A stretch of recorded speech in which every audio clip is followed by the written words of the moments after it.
سعر البري ورك اوت بقى يجيب جلطة، واحنا يا فورمة بنكح تراب. وانا بصراحة كده عاوز حاجة تزقني عشان بخسع في التمرين. هقول لك على طريقة تخليك تاكل الحديد وعن تجربة. لو متاح عندك حد بيبيع كارب خام او كارب سايب زي ما بيقولوا عليه، كيلو تقريبا بيعمل 150 جنيه او 160 جنيه على حسب المنطقة اللي انت فيها. وهتجيب الشكر بتاعك، وتعالى اقول لك هتعمل ايه. هتملى الشكر بتاعك لحد نص ميه، وهات ورقة وقلم واكتب ورايا يا كوتش. نص ليمونة، معلقة عسل نحل، ويا ريت كمان بقى شوية ملح، ويفضل يكون ملح هيمالايا بس مش مكون أساسي، ممكن تستخدم الملح العادي.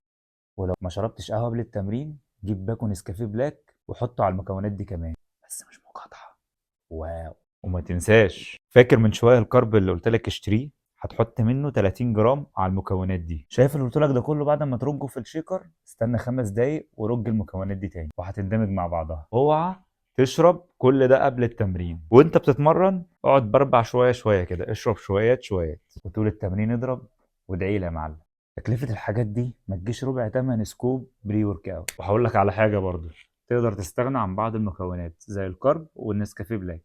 والمشروب ده ممكن يستخدمه الفايترز بتوع الالعاب القتاليه او بتوع الباور ليفتنج. كان معاكم اخوكم حكم، واستنوني في معلومه جديده